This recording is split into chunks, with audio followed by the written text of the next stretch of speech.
5 steps to use an outsourcing strategy to supersize and grow your business. Sharon Hornellstrom here.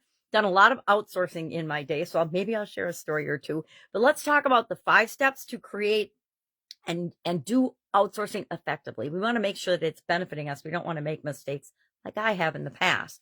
So first off, let's talk about what the heck is outsourcing. Outsourcing is hiring or taking key pieces and key components of your business and hiring someone else or partnering with someone else to do those pieces of your business for you. We can have business process outsourcing. We can have information technology outsourcing. We can have knowledge and knowledge type of outsourcing. So like research and development, technological advancements and things. IT outsourcing is things like your security for your organization, your IT, your networking, anything that has to do with memory and data storage. But then the analysis of that data or using that data or doing research and things would be under knowledge type of outsourcing, not under information technology. And then business process outsourcing is probably the one I have the most personal experience with, is when we take a key process of our organization and we outsource that. So HR, accounting, what are some other things I've outsourced? Taxes and that's accounting. I call that under finance and accounting. But anytime we take any type of thing and we automate it and have a third party be doing that for our business, that's a form of outsourcing. So we'll follow 5 steps to make sure that we do that right. Some of the things and the benefits of outsourcing, of course, are cost savings. We outsource things because we don't have to bring that all in-house and manage it ourselves and hire experts, etc., to manage it for us. It allows us to actually access specialty and detailed experts. If you don't have an IT department and you outsource that, you can have access to all the things that an IT department does without having to pay the overhead, the salaries, the benefits and things for those people. Although inadvertently we all pay for them anyway, right? If we outsource it, we still pay for it. It allows us flexibility and scalability. That's one of my favorite things about it. It also allows us to mitigate risk. If we've got experts doing something that we might not be awesome at, we're probably going to get better results than if we just try to wing it. So then what are these 5 steps? What do we need to do if we decide we want to outsource things? When I first decided I wanted to learn about outsourcing for one of my manufacturing businesses, I bought 5 books on it from probably not Amazon. I think it was still back in the bookstore days. I read all 5 of them. And like my friend Abel Beckford would say, think of the problem you've got and then how you want to solve it and read to find the solutions.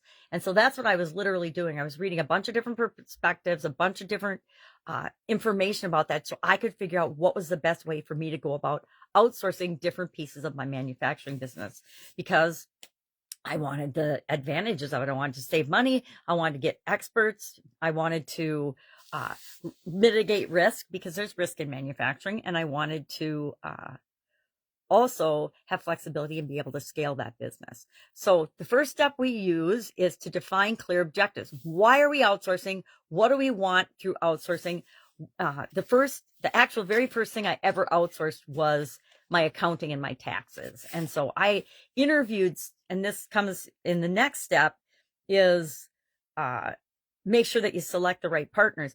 I interviewed 15 people before I selected my accountant, because I know, based on what my dad taught me with different businesses, is that once you get hooked up with an accountant, you really don't want to switch. They got all your financials, they've got all your history, they've got everything, and it makes it difficult to switch. So I was very stringent on myself, making sure I interviewed and I found the right person that was a match for me, my philosophies, my organization, and that would still bring expertise to our financing and our accounting and our taxes, because I knew that I didn't want to be an expert in that stuff anymore.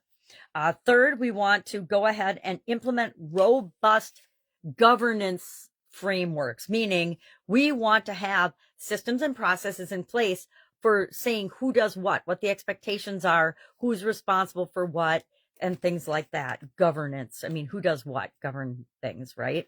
And then fourthly, we want to make sure that we have effective communication systems in place and forms of communication, so that we can ask questions and communication will flow smoothly between us and our outsourced entity or person so that we get things don't get lost. Just like when we're managing other people inside our organization, outside our organizations, it's just as or even more important. And I think a lot of people are finding that with a lot of people working from home still these days after COVID, that your communication systems and are critical. It has to be effective in order to continue to function.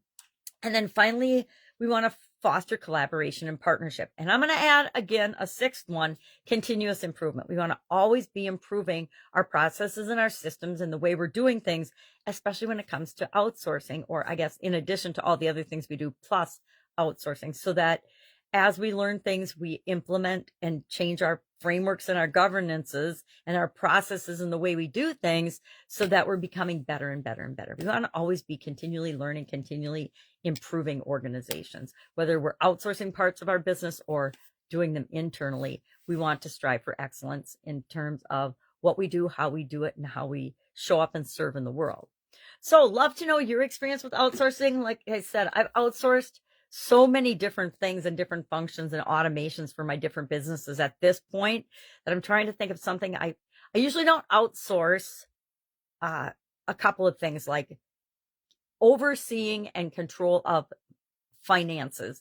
I'll outsource parts of that, but I don't ever outsource the whole piece of it. Why? Because that's how people take advantage of you and steal all your money and destroy your business.